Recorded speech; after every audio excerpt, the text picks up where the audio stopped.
আসসালামু আলাইকুম রহমতুল্লাহি ওবরকাতুহু।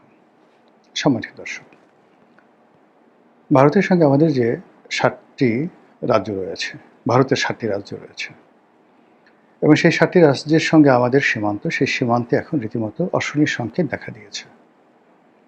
অনেক আগের থেকেই মায়ানমারের সীমান্তে আমরা বলতে গেলে বিপদগ্রস্ত অবস্থায় আছি।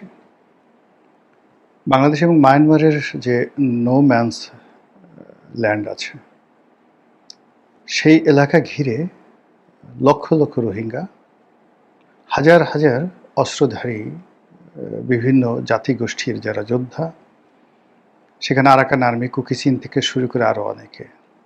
আর সীমান্তের এপারে বাংলাদেশে প্রায় ১৫ লাখ রোহিঙ্গা, এদের একটা বিরাট অংশ অপরাধী, বিরাট অংশ অস্ত্রধারী।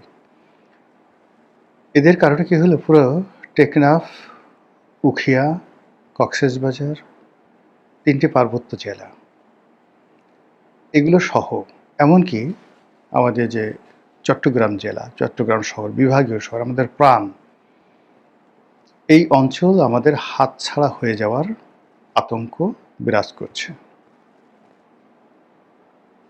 এবং যে ধরনের কথাবার্তা ব্যাংকক থেকে আরাকান আর্মি বলছে, কুকি চিন বলছে, যে সকল কথাবার্তা আমেরিকার যে সকল বুদ্ধিজীবী রয়েছে যারা বার্মা অ্যাক্ট বাস্তবায়ন করতে চায়, তারা আমাদের ওই অঞ্চলকে কেন্দ্র করে, অর্থাৎ বৃহত্তর চট্টগ্রামকে কেন্দ্র করে এবং মায়ানমারের আরাকান অঞ্চলকে নিয়ে একটি খ্রিস্টান রাষ্ট্র গঠন করার যে পরিকল্পনা তারা করে যাচ্ছে, এবং সেই পরিকল্পনার প্রেক্ষিতে সেখানে যেভাবে যুদ্ধ বাঁধিয়ে রাখা হয়েছে, এটি আমাদের দেশের যারা নিরাপত্তা বিশ্লেষক, নিরাপত্তা রক্ষার দায়িত্বে যারা আছেন, সেনাবাহিনী, তাদের ঘুম রীতিমতো হারাম করে ফেলেছে। কক্সবাজার অঞ্চলে যাদের ব্যবসা রয়েছে, বাণিজ্য রয়েছে, হোটেল রয়েছে, মোটেল রয়েছে, এমনকি চট্টগ্রাম কেন্দ্রিক যাদের ব্যবসা বাণিজ্য রয়েছে, তারা কেউ এই রোহিঙ্গা সমস্যা সৃষ্টি হওয়ার পর সুখে নেই, শান্তিতে নেই। আমাদের আবেগিক প্রবণ বাঙালি যখন এই রোহিঙ্গা সমস্যার সৃষ্টি হলো, তাদেরকে আহলান সাহালান স্বাগতম জানানোর জন্য হাজার হাজার মানুষ, এই দাড়ি টুপিওয়ালা আমাদের ইসলামপন্থী যারা লোকজন রয়েছেন, তারা ইমানি দায়িত্ব পালন করার জন্য কক্সবাজারে ছুটে গেলেন। ওই সময় তো আমি বলেছিলাম যে এরা এতটা খারাপ, এতটা বজ্জাত, এই রোহিঙ্গারা, তাদের ইতিহাস, এই মুঘল আমলের তারা কি অপকর্ম করেছে, এগুলো নিয়ে আমি টেলিভিশন টক শোতে বহুবার বলেছি এবং বাংলাদেশ প্রতিদিন পত্রিকায় লিখেছি যে এদের মতো এরকম বাজে স্বভাবের কোনো লোক নেই। আজকের যারা আলেম ওলামা তাদেরকে স্বাগত জানাচ্ছেন, খুব দ্রুত এদের জন্য সবাইকে কাঁদতে হবে, সবাইকে কাঁদতে হবে, এবং এখন পরিস্থিতি প্রায় সেই পর্যায়ে রয়ে গেল। এবার আমরা এই সীমান্ত বাদ দিয়ে পশ্চিমবঙ্গের সঙ্গে আমাদের যে সীমান্ত রয়েছে, সেই সীমান্তর কয়েকগুলো এলাকা, যশোর, খুলনা, এরপর কুষ্টিয়া, এরপর চাঁপাইনবাবগঞ্জ, এরপর আমাদের উত্তরবঙ্গের দিনাজপুর, শিলিগুড়ি, এই যে অঞ্চলগুলো রয়েছে, তো এখানে আমাদের যে মোটামুটি একটা সহাবস্থান, শান্তিপূর্ণ একটা অবস্থান ছিল মমতা ব্যানার্জির জমানাতে। শুধুমাত্র তিস্তা প্রকল্প এবং পদ্মা ব্যারেজ নিয়ে ভারতের সাথে আমাদের যে কূটনৈতিক পর্যায়ে আমাদের যে মতদ্বৈধতা, ওই পর্যায়ে ছিল, কিন্তু সীমান্তে কখনো মারামারি, হানাহানি, কাটাকাটি ওইরকম ঘটেনি।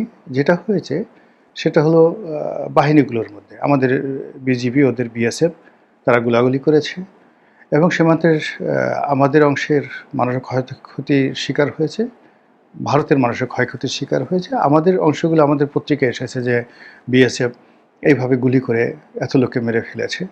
আবার আমাদের বিজিবি যাদেরকে গুলি করে মেরেছে, এই খবর আমাদের দেশে আসেনি, কিন্তু এগুলো ভারতীয় পত্রপত্রিকায় ব্যাপকভাবে আসছে।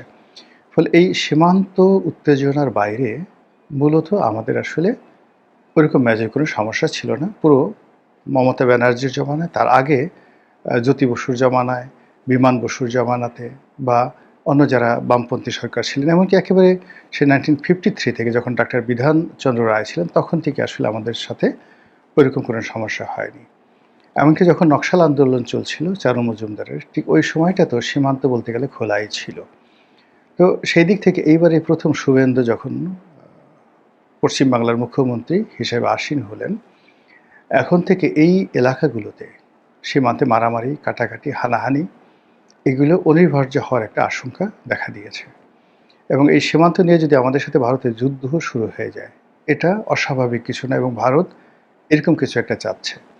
গত ২ বছর ধরে আমরা শুনে আসছি ভারতের পত্রপত্রিকায় ভীষণভাবে ভারত সরকারকে প্রভোগ করা হচ্ছিল যে এখনই বাংলাদেশে সৈন্য পাঠিয়ে বাংলাদেশ দখল করা উচিত।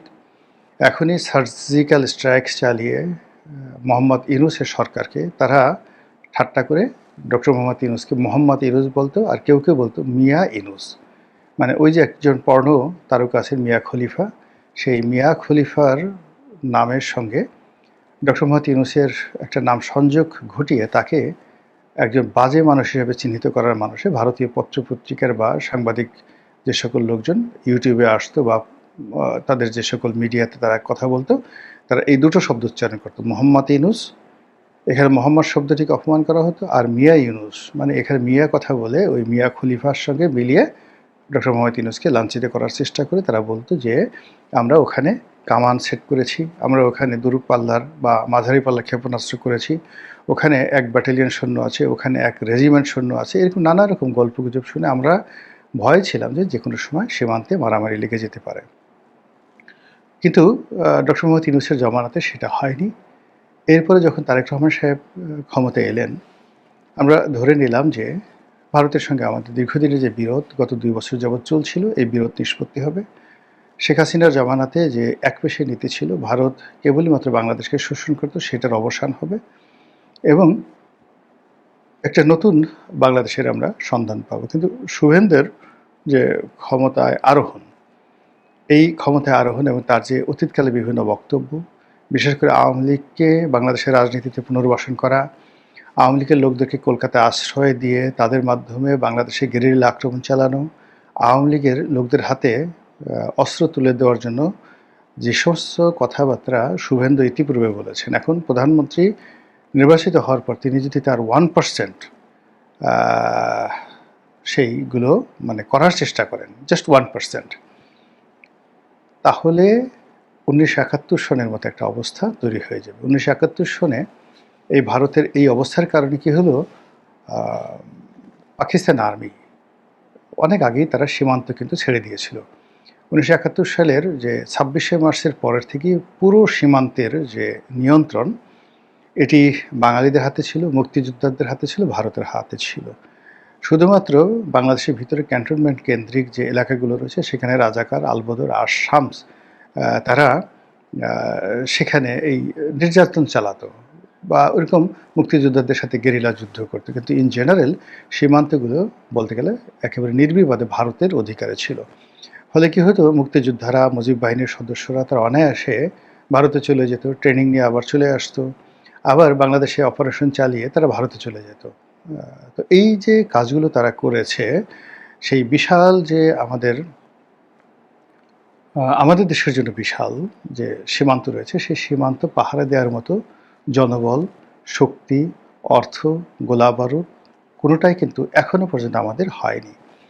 ভারত যে কাজটি করেছে, তাদের যেখানে যেখানে প্রয়োজন সেখানে তারা কাঁটাতারের বেড়া দিয়েছে, যেখানে যেখানে প্রয়োজন সেখানে তারা কুমির ছেড়ে দিয়েছে, যেখানে প্রয়োজন সেখানে তারা বিভিন্ন গেরিলা বাহিনীকে, কখনো বাংলাদেশের শান্তি বাহিনী, কখনো কুকিচিন, বিভিন্ন রকম গেরিলা বাহিনী, বিশেষ করে বনাঞ্চলগুলো, যেখানে বনাঞ্চল সুন্দরবন বলেন, চট্টগ্রাম, পার্বত্য চট্টগ্রাম, এমনকি আমাদের নেত্রকোনা, তারপরে সিলেট, এই সকল এলাকাতে যে পাহাড় ঘেরা বনাঞ্চল রয়েছে এবং সেই বনাঞ্চলের মধ্যে যে সীমান্ত রয়েছে, সেই সীমান্তে তারা মানে অস্ত্রধারী বিভিন্ন গোষ্ঠীকে মদত দিয়ে এমন করে রেখে যে ওখানে আসলে আমাদের সেনাবাহিনীও সেখানে সহজে ঢোকার চেষ্টা করে না বা যায় না সেখানে, আর বিজিবি তো প্রশ্নই আসে না।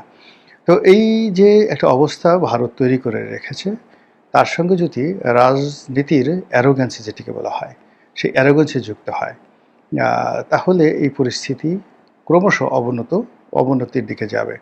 ইতিমধ্যে আপনারা জানেন যে ত্রিপুরাতে বিজেপির যে সরকার, তারা এখন আগে যেভাবে মানিক সরকার ছিলেন সেরকম নাই।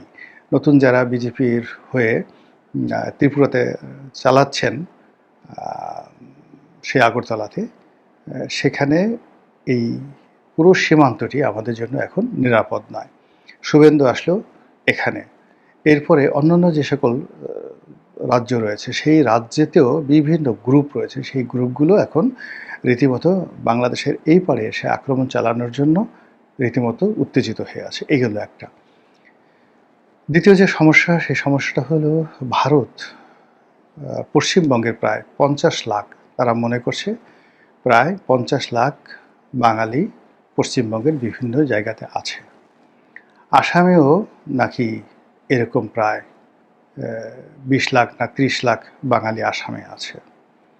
তারপরে গুজরাট, দিল্লি বিভিন্ন এলাকাতে সব মিলিয়ে, অর্থাৎ ভারতের বক্তব্য অনুযায়ী প্রায় ১.৫ কোটি বাংলাদেশের মানুষ তারা ভারতে অবৈধভাবে বসবাস করছে। অনেকে ওখানে ফ্যামিলি কার্ড করেছে, অনেকে নাগরিকত্ব কার্ড করেছে, পাসপোর্ট আছে, কিন্তু প্রকৃতপক্ষে তারা হলো বাঙালি। এরকম দাবি দিল্লির পক্ষ থেকে করা হচ্ছে।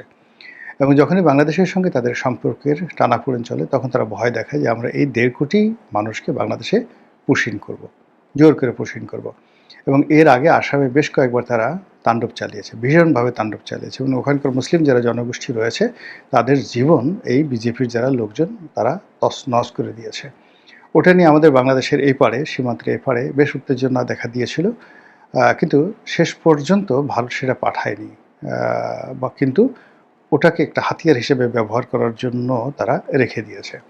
তো এখন আবার এই নতুন তারেক রহমান সাহেবের জমানাতে যখন কথা ছিল বর্তমান সরকারের সাথে একটা ভালো সম্পর্ক হবে, অতীতের যে সমস্যাগুলো আছে সেই সমস্যাগুলো সমাধান করার জন্য উভয় সরকার প্রাণান্ত চেষ্টা করবে, কিন্তু সেটা না করে বরং আরও নিত্য নতুন এই যে সীমান্তের সমস্যা, পুশিং সমস্যা, ভারতীয় নাগরিকদেরকে বাঙালি বলে বাংলাদেশের মধ্যে ঢুকানোর জন্য যে চেষ্টা, এই জিনিসগুলো ভারত যে আবার শুরু করেছে, তা বহন করার ক্ষমতা আমাদের এই রাষ্ট্রের নেই, আমাদের নাগরিকদের নেই, আমাদের সেনাবাহিনীর নেই।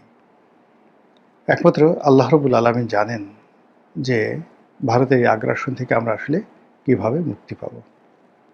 মহান আল্লাহ আমাদের সবাইকে হেদায়েত দান করুন, হেফাজত করুন। আসসালামু আলাইকুম ওয়া রাহমাতুল্লাহি ওয়া বারাকাতুহু।